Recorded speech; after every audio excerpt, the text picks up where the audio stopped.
আপনারা যারা গল্প শুনতে ভালোবাসেন এবং গল্প পড়তে ভালোবাসেন তাদের জন্যই আমাদের এই audio book channel. Audio book by Bani Dhriti চ্যানেলে আপনাকে জানাই স্বাগত। আমরা পড়ে শোনাচ্ছিলাম বঙ্কিমচন্দ্র চট্টোপাধ্যায়ের লেখা আনন্দমঠ উপন্যাসটি। আজকে পড়ে শোনাব বঙ্কিমচন্দ্র চট্টোপাধ্যায়ের লেখা আনন্দমঠ উপন্যাসের 10ম পর্ব। আজ বঙ্কিমচন্দ্র চট্টোপাধ্যায়ের জন্মদিন। মহান ঔপন্যাসিককে জানাই আমাদের শ্রদ্ধার্ঘ্য। শুরু করছি আনন্দমঠের 10ম পর্ব। 10ম পরিচ্ছেদ। সেই 10 সহস্র সন্তান বন্দে মাতরম গাইতে গাইতে বল্লম উন্নত করিয়া অতি দ্রুত বেগে তোপশ্রেণীর উপরে গিয়া পড়িল। গোলা বৃষ্টিতে খণ্ড বিখণ্ড বিদীর্ণ উৎপতিত অত্যন্ত বিশৃঙ্খল হইয়া গেল। তথাপি সন্তান সৈন্য ফেরে না। সেই সময় ক্যাপ্টেন টমাসের আজ্ঞায় একদল সিপাহী বন্দুকে সঙ্গীন চড়াইয়া প্রবল বেগে সন্তানদিকে দক্ষিণ পার্শ্বে আক্রমণ করিল। তখন দুই দিক হইতে আক্রান্ত হইয়া সন্তানেরা একেবারে নিরাশ হইল। মুহূর্তে শত শত সন্তান বিনিষ্ট হইতে লাগিল। তখন জীবানন্দ বলিল, ভবানন্দ, তোমারই কথা ঠিক, এই বৈষ্ণব ধ্বংসের প্রয়োজন নাই, ধীরে ধীরে ফিরি। ভবানন্দ, এখন ফিরিবে কি প্রকারে? এখন যে পেছন ফিরিবে সেই মরেবে। জীবানন্দ, সম্মুখেও দক্ষিণ পার্শ্বে হইতে আক্রমণ হইতেছে, বাম পার্শ্বে কেহ নাই। চলো অল্পে অল্পে ঘুরিয়া বাম দিকে গিয়া বেরিয়া সরিয়া যাই। ভবানন্দ, সরিয়া কোথায় যাইবে? সেখানে যে নদী, নতুন বর্ষায় নদী যে অতি প্রবল হইয়াছে। তুমি ইংরেজের গোলা হইতে পালাইয়া এই সন্তান সেনা নদীর জলে ডুবাইবে? জীবানন্দ, নদীর উপর একটা পুল আছে, আমার স্মরণ হইতেছে। ভবানন্দ, এই 10 সহস্র সেনা সেই পুলের উপর দিয়া পার করিতে গেলে এত ভিড় হইবে যে বোধহয় একটা তোপেই অবলীলাক্রমে সমুদয় সন্তান সেনা ধ্বংস হইতে পারিবে। জীবানন্দ, এক কর্ম করো, অল্প সংখ্যক সেনা তুমি সঙ্গে রাখো। এই যুদ্ধে তুমি যে সাহস ও চাতুর্য দেখাইলে, তোমার অসাধ্য কাজ নাই। তুমি সেই অল্প সংখ্যক সন্তান লইয়া সম্মুখ রক্ষা করো। আমি তোমার সেনার অন্তরালে অবশিষ্ট সন্তানগণকে পুল পার করিয়া লইয়া যাই। তোমার সঙ্গে যাহারা রহিল তাহারা নিশ্চিত বিনিষ্ট হইবে। আমার সঙ্গে যাহা রহিল তাহা বাঁচিলে বাঁচিতে পারে। ভবানন্দ, আচ্ছা, আমি তাহা করিতেছি। তখন ভবানন্দ 2 সহস্র সন্তান লইয়া পুনর্বার বন্দে মাতরম শব্দ উত্থিত করিয়া ঘোর উৎসাহ সহকারে ইংরেজের গোলন্দাজ সৈন্য আক্রমণ করিলেন। সেইখানে ঘোরতর যুদ্ধ হইতে লাগিল। কিন্তু তোপের মুখে সেই ক্ষুদ্র সন্তান সেনা কতক্ষণ টিকে? ধান কাটার মতো তাহাদিগকে গোলন্দাজেরা ভূমিশায়ী করিতে লাগিল। এই অবসরে জীবানন্দ অবশিষ্ট সন্তান সেনার মুখ ঈষৎ ফিরাইয়া বাম ভাগে কানন বেড়াইয়া ধীরে ধীরে চলিলেন। ক্যাপ্টেন টমাসের একজন সহযোগী লেফটেন্যান্ট ওয়াটসন দূর হইতে দেখিলেন যে এক সম্প্রদায় সন্তান ধীরে ধীরে পালাইতেছে। তখন তিনি একদল ফৌজদারি সিপাহী, একদল পরগনা সিপাহী লইয়া জীবানন্দের অনুবর্তী হইলেন। কিন্তু ক্যাপ্টেন টমাস দেখিতে পাইলেন সন্তান সম্প্রদায়ের মধ্যে প্রধান ভাগ পালাইতেছে দেখিয়া তিনি ক্যাপ্টেন হেনামা একজন সহযোগীকে বলিলেন যে, আমি 2-4 সিপাহী লইয়া এই পরিস্থিতি ভগ্ন বিদ্রোহীদিগকে নিহত করিতেছি। তুমি তোপগুলি ও অবশিষ্ট সৈন্য লইয়া উহাদের প্রতি ধাবমান হও। বাম দিক দিয়া লেফটেন্যান্ট ওয়াটসন যাইতেছেন, দক্ষিণ দিক দিয়ে তুমি যাও। আর দেখো, আগে গিয়া পুলের মুখ বন্ধ করিতে হইবে। তাহা হইলে 3 দিক হইতে উহাদিগকে বেষ্টিত করিয়া জালের পাখির মতো মারিতে পারিব। উহারা দ্রুতপদ দেশী ফৌজ, সর্বাপেক্ষা পলায়নেই সুদক্ষ, অতএব তুমি উহাদিগকে সহজে ধরিতে পারিবে না। তুমি অশ্বারোহীদিগকে একটু ঘুরে পথে আড়াল দিয়া গিয়া পুলের মুখে দাঁড়াইতে বলো, তাহা হইলে কর্মসিদ্ধ হইবে। ক্যাপ্টেন হে তাহাই করিল। অতি দর্পে হতলঙ্কা। কাপ্তেন টমাস সন্তানদিগকে অতিশয় ঘৃণা করিয়া 200 মাত্র পদাতিক ভবানন্দের সঙ্গে যুদ্ধের জন্য রাখিয়া আর সকল হের সঙ্গে পাঠাইলেন। চতুর ভবানন্দ যখন দেখিলেন ইংরেজের তোপ সকলেই গেল, সৈন্য সব গেল, যাহা অল্পই রহিল তাহা সহজেই বৌদ্ধ, তখন তিনি নিজ হতাবশিষ্ট দলকে ডাকিয়া বলিলেন যে, এই কয়েকজনকে নিহত করিয়া জীবানন্দের সাহায্যে আমাকে যাইতে হইবে। আর একবার তোমার জয় জগদীশ হরে বলো। তখন সেই অল্প সংখ্যক সন্তান সেনা জয় জগদীশ হারে বলিয়া ব্যাঘ্রের ন্যায় কাপ্তেন টমাসের উপর লাফাইয়া পড়িল। তাহারা বিনিষ্ট হইল। ভবানন্দ তখন নিজে গিয়া কাপ্তেন টমাসের চুল ধরিলেন। কাপ্তেন শেষ পর্যন্ত যুদ্ধ করিতেছিল। ভবানন্দ বলিলেন, কাপ্তেন সাহেব, তোমায় মারিব না, ইংরেজ আমাদিগের শত্রু নহে। কেন তুমি মুসলমানের সহায় হইয়া আসিয়াছ? আইসো, তোমার প্রাণদান দিলাম, আপাতত তুমি বন্দী। ইংরেজের জয় হোক, আমরা তোমাদের সুহৃদ। কাপ্তেন টমাস তখন ভবানন্দকে বধ করিবার জন্য সঙ্গীন সহিত একটি বন্দুক উঠাইয়া চেষ্টা করিল, কিন্তু ভবানন্দ তাহাকে বাঘের মতো ধরিয়াছিল। কাপ্তেন টমাস নড়িতে পারিল না। তখন ভবানন্দ অনুচরবর্গকে বলিলেন যে, ইহাকে বাঁধো। 2-3 জন সন্তান আসিয়া কাপ্তেন টমাসকে বাঁধিল। ভবানন্দ বলিলেন, ইহাকে একটা ঘোড়ার উপর তুলিয়া লও, চলো, ইহাকে লইয়া আমরা জীবানন্দ গোস্বামীর আনুকূল্যে যাই। তখন সেই অল্প সংখ্যক সন্তানগণ কাপ্তেন টমাসকে ঘোড়ায় বাঁধিয়া লইয়া বন্দে মাতরম গাইতে গাইতে লেফটেন্যান্ট ওয়াটসনকে লক্ষ্য করিয়া ছুটিল। জীবানন্দের সন্তান সেনা ভগ্নোদ্যম, তাহারা পলায়নে উদ্যত। জীবানন্দ ও ধীরানন্দ তাহাদিগকে বুঝাইয়া সংযত রাখিলেন, তিনি সকলকে পারিলেন না। কতকগুলো পালাইয়া আম্রকাননে আশ্রয় লইল। অবশিষ্ট সেনা জীবানন্দ ও ধীরানন্দ পুলের মুখে লইয়া গেলেন, কিন্তু সেইখানে হে ও ওয়াটসন তাহাদিগকে 2 দিক হইতে ঘিরিল, আর রক্ষা নাই। একাদশ পরিচ্ছেদ। এই সময় টমাসের তোপগুলি দক্ষিণে আসিয়া পৌঁছিল। তখন সন্তানের দল একেবারে ছিন্ন ভিন্ন হইল। কেহ বাঁচিবার আর কোনো আশা রহিল না। সন্তানেরা যেখানে সেখানে পালাইল। জীবানন্দ ধীরানন্দ তাহাদিগকে সংযত এবং একত্রিত করিবার জন্য অনেক চেষ্টা করিলেন, কিন্তু কিছুতেই পারিলেন না। সেই সময় উচ্চ শব্দ হইল, পুলে যাও, পুলে যাও, ওপারে যাও, নহিলে নদীতে ডুবিয়া মরিবে। ধীরে ধীরে ইংরেজ সেনার দিকে মুখ রাখিয়া পুলে যাও। জীবানন্দ চাহিয়া দেখিলেন সম্মুখে ভবানন্দ। ভবানন্দ বলিলেন, জীবানন্দ, পুলে লইয়া যাও, রক্ষা নাই। তখন ধীরে ধীরে পিছে হটিতে হটিতে সন্তান সেনা পুলের পারে চলিল, কিন্তু পুল পাইয়া বহু সংখ্যক সন্তান একেবারে পুলের ভিতর প্রবেশ করিয়া ইংরেজের তোপ সুযোগ পাইল। পুল একেবারে ঝাঁটাইতে লাগিল। সন্তানদল বিনিষ্ট হইতে লাগিল। ভবানন্দ, জীবানন্দ, ধীরানন্দ, এসো, তরবারি ঘুরাইয়া আমরা 3 জন এই তোপটা দখল করি। তখন 3 জনে তরবারি ঘুরাইয়া সেই তোপের নিকটবর্তী গোলন্দাজ সেনা বধ করিলেন। তখন আর সন্তানগণ তাহাদিগের সাহায্যে আসিল। তোপটা ভবানন্দের দখল হইল। তোপ দখল করিয়া ভবানন্দ তাহার উপর উঠিয়া দাঁড়াইলেন। করতালি দিয়া বলিলেন, বলো বন্দে মাতরম। সকলে গাইল, বন্দে মাতরম। ভবানন্দ বলিলেন, জীবানন্দ, এই তোপ ঘুরাইয়া বেটাদের লুচির ময়দা তৈয়ারি করি। সন্তানেরা সকলেই ধরিয়া তোপ ঘুরাইল। তখন তোপ উচ্চনাদে বৈষ্ণবের কর্ণে যেন হরি হরি শব্দে ডাকিতে লাগিল। বহুতর সিপাহী তাহাতে মরিতে লাগিল। ভবানন্দ সেই তোপ টানিয়া আনিয়া পুলের মুখে স্থাপন করিয়া বলিলেন, তোমরা 2 জনের সন্তান সেনা সারি দিয়া পুল পার করিয়া লইয়া যাও, আমি একা এই বাহ্যমুখ রক্ষা করিব।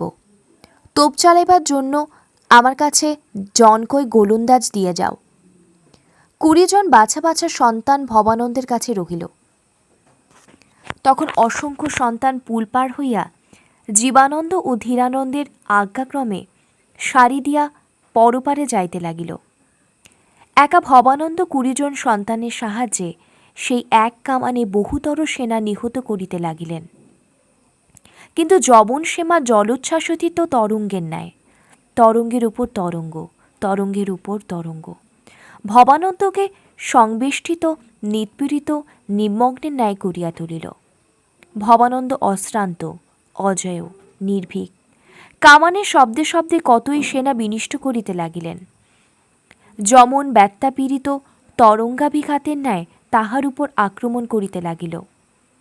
কিন্তু 20 জন সন্তান তোপ লইয়া পুলের মুখ বন্ধ করিয়া রহিল। তাহারা মরিয়াও মরে না, যবন পুলি ঢুকিতে পায় না। সে বীরেরা অজেয় এবং জীবন অবিনশ্বর।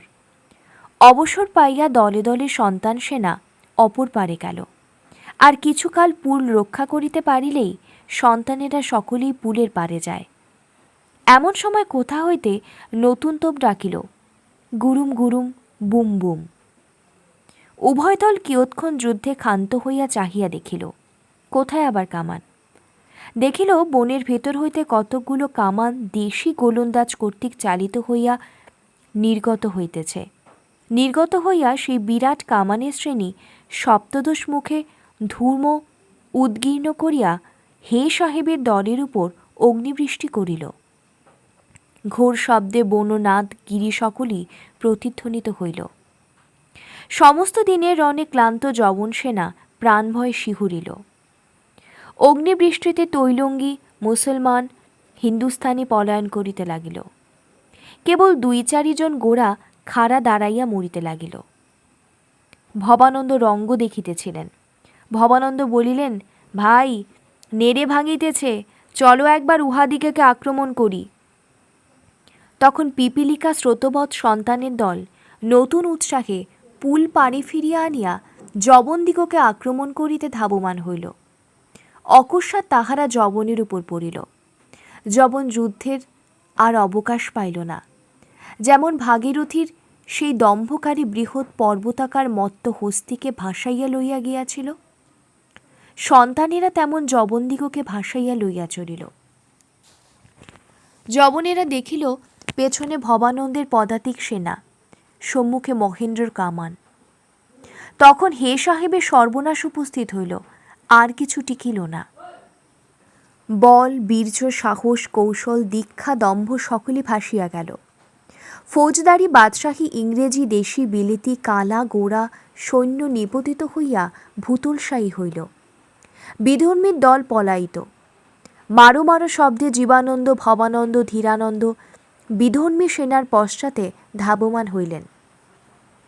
তাহাদের তোপ সন্তানেরা কাড়িয়া লইল। বহুতর ইংরেজ ও সিপাহী নিহত হইল। সর্বনাশ হইল দেখিয়া ক্যাপ্টেন হে ও ওয়াটসন ভবানন্দের নিকট বলিয়া পাঠাইলেন, আমরা সকলে তোমাদিগের নিকট বন্দী হইতেছি, আর প্রাণ হত্যা করিও না। জীবানন্দ ভবানন্দের মুখপানে চাহিলেন। ভবানন্দ মনে মনে বলিলেন, তা হইবে না, আমায় যে আজ মরিতে হইবে। তখন ভবানন্দ উচ্চস্বরে হস্তোত্তোলন করিয়া হরিবোল দিয়া বলিলেন, মারো মারো। আরেক প্রাণী বাঁচিল না।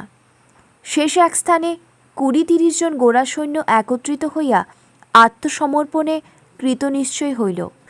অতি ঘোরতর রণ করিতে লাগিল।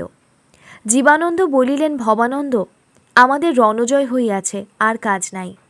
এই কয়জন ব্যতীত আর কেহ জীবিত নাই। উহাদিগকে প্রাণদান দিয়া চলো আমরা ফিরিয়া যাই। ভবানন্দ বলিলেন, একজনে জীবিত থাকিতে ভবানন্দ ফিরিবে না। জীবানন্দ, তোমায় দিব্যি দিয়া বলিতেছি, তুমি তফাতে দাঁড়াইয়া দেখো, একা আমি এই কয়জন ইংরেজকে নিহত করি। ক্যাপ্টেন টমাস অশ্বপৃষ্ঠে নিবদ্ধ ছিল। ভবানন্দ আজ্ঞা দিলেন, ইহাকে আমার সম্মুখে রাখো, আগে ওই বেটা মরিবে, তবে তো আমি মরিব। ক্যাপ্টেন টমাস বাংলা বুঝিত। বুঝিয়া ইংরেজ সেনাকে বলিল, ইংরেজ, আমি তো মরিয়াছি। প্রাচীন ইংল্যান্ডের নাম তোমরা রক্ষা করিও। তোমাদিগকে খ্রিস্টান দিব্যি দিতেছে, আগে আমাকে মারো, তারপর বিদ্রোহীদিগকে মারো। ভৌ করিয়া একটি বুলেট ছুটিল।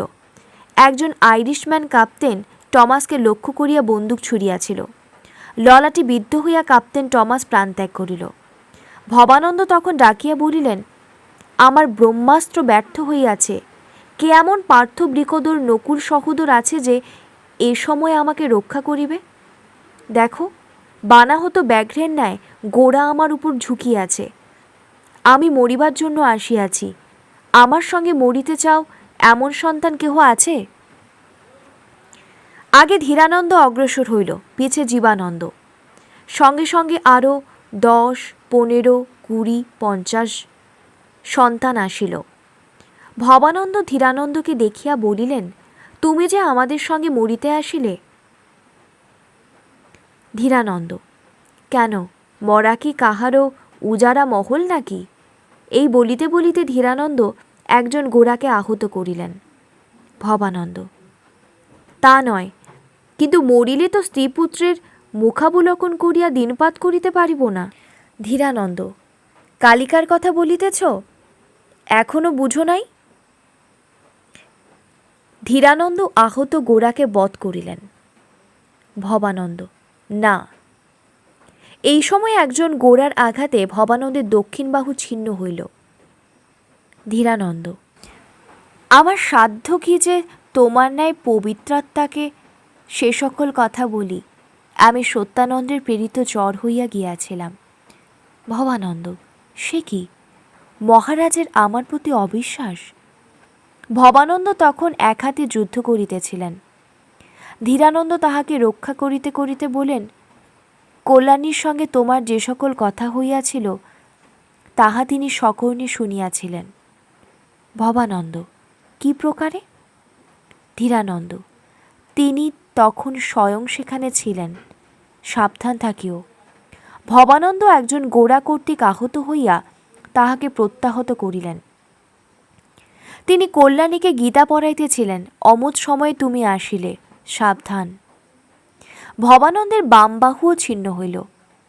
ভবানন্দ, আমার মৃত্যু সংবাদ তাহাকে দিও, বলিও আমি অবিশ্বাসী নহি। ধীরানন্দ বাষ্পপূর্ণ লোচনে যুদ্ধ করিতে করিতে বলিলেন, তাহা তিনি জানেন। কালীরাত্রের আশীর্বাদ বাক্য মনে করো, আর আমাকে বলিয়া দিয়াছেন ভবানন্দের কাছে থাকিও, আজ সে মরিবে। মৃত্যুকালে তাহাকে বলিও, আমি আশীর্বাদ করিতেছি পরলোকে তাহার বৈকুণ্ঠ প্রাপ্তি হইবে। ভবানন্দ বলিলেন, সন্তানের জয় হোক ভাই। আমার মৃত্যুকালে একবার বন্দে মাতরম শোনাও দেখি। তখন ধীরানন্দের আজ্ঞাক্রমে যুদ্ধোন্মত্ত সকল সন্তান মহাতেজে বন্দে মাতরম গাইল। তাহাতে তাহাদিগের বাহুতে দ্বিগুণ বল সঞ্চার হইয়া উঠিল। সেই ভয়ঙ্কর মুহূর্তে অবশিষ্ট গোরাগণ নিহত হইল। রণক্ষেত্রে আর শত্রু রহিল না। সেই মুহূর্তে ভবানন্দের মুখে বন্দে মাতরম গাইতে গাইতে, মনে বিষ্ণুপদ ধ্যান করিতে করিতে প্রাণত্যাগ করিলেন। হায় রমণী রূপলাবণ্য, ইহ সংসারে তোমাকেই ধিক। দ্বাদশ পরিচ্ছেদ। রণজয়ের পর অজয় তীরে সত্যানন্দকে ঘিরিয়া বিজয়ী বীরবর্গ নানা উৎসব করিতে লাগিল। কেবল সত্যানন্দ বিমর্ষ ভবানন্দের জন্য। এতক্ষণ বৈষ্ণবদিগের রণবাদ্য অধিক ছিল না, কিন্তু সেই সময় কোথা হইতে সহস্র সহস্র কারা নাগরা, ঢোল, ঢাক, কাশি, সানাই, তুরি, ভেরি, রামসিংহা, দামামা আসিয়া জুটিল। জয়সূচক বাদ্যে কানন প্রান্তর নদী সকল শব্দ ও প্রতিধ্বনিতে পরিপূর্ণ হইয়া উঠিল। এইরূপে সন্তানগণ অনেকক্ষণ ধরিয়া নানারূপ উৎসব করিলে পর সত্যানন্দ বলিলেন, জগদীশ্বর আজ কৃপা করিয়াছেন, সন্তান ধর্মের জয় হইয়াছে। কিন্তু এক কাজ বাকি আছে। যাহারা আমাদিগের জন্য উৎসব করিতে পাইল না, যাহারা আমাদের উৎসবের জন্য প্রাণ দিয়াছে, তাহাদিগকে ভুলিলে চলিবে না। যাহারা রণক্ষেত্রে নিহত হইয়া পড়িয়া আছে, চলো যাই, আমরা গিয়া তাহাদিকে সৎকার করি। বিশেষ যে মহাত্মা আমাদিগের জন্য এই রণজয় করিয়া প্রাণত্যাগ করিয়াছেন, চলো মহান উৎসব করিয়া সেই ভবানন্দের সৎকার করি। তখন সন্তানদল বন্দে মাতরম বলিতে বলিতে নিহত দিগের সৎকারে চলিল। বহু লোক একত্রিত হইয়া হরিবোল দিতে দিতে ভারে ভারে চন্দন কাষ্ঠ বাহিয়া আনিয়া ভবানন্দের চিতা রচনা করিল এবং তাহাতে ভবানন্দকে শায়িত করিয়া অগ্নি জারিত করিয়া চিতা বেরিয়া বেরিয়া হ্যারি মুরারি গাইতে লাগিল। ইহারা বিষ্ণু ভক্ত, বৈষ্ণব সম্প্রদায়ভুক্ত নহে, অতএব দাহ করে। কানন মধ্যে তৎপরে কেবল সত্যানন্দ, জীবানন্দ, মহেন্দ্র, নবীনানন্দ, ধীরানন্দ আসীন। গোপনে 5 জনে পরামর্শ করিতেছেন। সত্যানন্দ বলিলেন, এতদিন যে জন্য আমরা সর্বধর্ম সর্বসুখ ত্যাগ করিয়াছিলাম, সেই ব্রত সফল হইয়াছে। এ প্রদেশে যবন সেনা আর নাই। যাহা অবশিষ্ট আছে একদণ্ড আমাদিকে নিকট টিকিবে না। তোমরা এখন কি পরামর্শ দাও? জীবানন্দ বলিলেন, চলুন এই সময় গিয়া রাজধানী অধিকার করি। সত্যানন্দ, আমারও সেই মত। ধীরানন্দ, সৈন্য কোথায়? জীবানন্দ, কেন এই সৈন্য? ধীরানন্দ, এই সৈন্য কই? কাহাকে দেখিতে পাইতেছেন? জীবানন্দ, স্থানে স্থানে সব বিশ্রাম করিতেছে, ডঙ্কা দিলে অবশ্য পাওয়া যাইবে। ধীরানন্দ, একজনকেও পাইবে না। সত্যানন্দ, কেন? ধীরানন্দ, সবাই লুটিতে বাহির হইয়াছে। গ্রাম সকল এখন অরক্ষিত। মুসলমানের গ্রামে আর রেশমের কুঠি লুটিয়া সকলে ঘরে যাইবে। এখন কাহাকেও পাইবে না। আমি খুঁজিয়া আসিয়াছি। সত্যানন্দ বিষণ্ণ হইলেন, বলিলেন, যাহা হোক, এ প্রদেশের সমস্ত আমাদের অধিকৃত হইল। এখানে আর কেহ নাই যে আমাদের প্রতিদ্বন্দ্বী হয়। অতএব বরেন্দ্রভূমিতে তোমরা সন্তান রাজ্য প্রচার করো, প্রজাদিগের নিকট হইতে কর আদায় করো এবং নগর অধিকার করিবার জন্য সেনা সংগ্রহ করো। হিন্দু রাজ্য হইয়াছে শুনিলে বহুতর সেনা সন্তানের নিশান উড়াইবে। তখন জীবানন্দ প্রভৃতি সত্যানন্দকে প্রণাম করিয়া বলিলেন, আমরা প্রণাম করিতেছি হে মহারাজাধিরাজ। আজ্ঞা হয়তো আমরা এই কারণেই আপনার সিংহাসন স্থাপিত করি। সত্যানন্দ তাহার জীবনে এই প্রথম কোপ প্রকাশ করিলেন, বলিলেন, ছি, আমায় কি শূন্যকুম্ভ মনে করো? আমরা কেহ রাজা নহি, আমরা সন্ন্যাসী। এখন দেশের রাজা বৈকুণ্ঠনাথ স্বয়ং। নগর অধিকার হইলে যাহারা শিরে তোমাদিগের ইচ্ছা হয় রাজমুকুট পরাইও, কিন্তু ইহা নিশ্চিত জানিও যে আমি এই ব্রহ্মচর্য ভিন্ন আর কোনো আশ্রমে স্বীকার করিব না। এক্ষণে তোমরা স্ব কর্মে যাও। তখন 4 জনে ব্রহ্মচারীকে প্রণাম করিয়া গাত্রোত্থান করিলেন। সত্যানন্দ তখন অন্যের অলক্ষিতে ইঙ্গিত করিয়া মহেন্দ্রকে রাখিলেন। আর 3 জন চলিয়া গেলেন। মহেন্দ্র রহিলেন। সত্যানন্দ তখন মহেন্দ্রকে বলিলেন, তোমরা সকলে বিষ্ণু মণ্ডপে শপথ করিয়া সন্তান ধর্ম গ্রহণ করিয়াছিলে। ভবানন্দ ও জীবানন্দ 2 জনই প্রতিজ্ঞা ভঙ্গ করিয়াছে। ভবানন্দ আজ তাহার স্বীকৃত প্রায়শ্চিত্ত করিল। আমার সর্বদা ভয় কোন দিন জীবানন্দ প্রায়শ্চিত্ত করিয়া দেহ বিসর্জন করে। কিন্তু আমার এক ভরসা আছে, কোনো নিগ্রহ কারণে সে এক্ষণে মরিতে পারিবে না। তুমি একা প্রতিজ্ঞা রক্ষা করিয়াছ। এক্ষণে সন্তানের কার্যোদ্ধার হইল। প্রতিজ্ঞা ছিল যে যতদিন না সন্তানের কার্যোদ্ধার হয় ততদিন তুমি স্ত্রী কন্যার মুখদর্শন করিবে না। এক্ষণে কার্যোদ্ধার হইয়াছে, এখন আবার সংসারী হইতে পারো। মহেন্দ্র চোখে দরদরিত ধারা বহিল। মহেন্দ্র বলিলেন, ঠাকুর, সংসারী হইব কাহাকে লইয়া? স্ত্রী তো আত্মঘাতিনী হইয়াছেন, আর কন্যা কোথায় যে তা তো জানিই না। কোথায় বা সন্ধান পাইব? আপনি বলিয়াছেন জীবিত আছে, ইহাই জানি, আর কিছু জানি না। সত্যানন্দ তখন নবীনানন্দকে ডাকিয়া মহেন্দ্রকে বলিলেন, ইনি নবীনানন্দ গোস্বামী, অতি পবিত্র চেতা, আমার প্রিয় শিষ্য। ইনি তোমার কন্যার সন্ধান বলিয়া দেবেন। এই বলিয়া সত্যানন্দ শান্তিকে কিছু ইঙ্গিত করিলেন। শান্তি তাহা বুঝিয়া প্রণাম করিয়া বিদায় হয়। তখন মহেন্দ্র বলিলেন, কোথায় তোমার সঙ্গে সাক্ষাৎ হইবে? শান্তি বলিল, আমার আশ্রমে আসুন। এই বলিয়া শান্তি আগে আগে চলিল। তখন মহেন্দ্র ব্রহ্মচারীর পাদবন্দনা করিয়া বিদায় হইলেন এবং শান্তির সঙ্গে সঙ্গে তাহার আশ্রমে উপস্থিত হইলেন। তখন অনেক রাত্রি হইয়াছে, তথাপি শান্তি বিশ্রাম না করিয়া নগরাভিমুখে যাত্রা করিল। সকলে চলিয়া গেলে ব্রহ্মচারী একা ভূমিপ্রণত হইয়া মাটিতে মস্তক স্থাপন করিয়া মনে মনে জগদীশ্বরের ধ্যান করিতে লাগিলেন। রাত্রি প্রভাত হইয়া আসিল। এমন সময় কে আসিয়া তাহার মস্তক স্পর্শ করিয়া বলিলেন, আমি আসিয়াছি। ব্রহ্মচারী উঠিয়া চমকিত হইয়া অতি ব্যগ্রভাবে বলিলেন, আপনি আসিয়াছেন কেন? যে আসিয়াছিল সে বলিল, দিন পূর্ণ হইয়াছে। ব্রহ্মচারী বলিলেন, হে প্রভু, আজ ক্ষমা করুন। আগামী মাঘী পূর্ণিমায় আমি আপনার আজ্ঞা পালন করিব।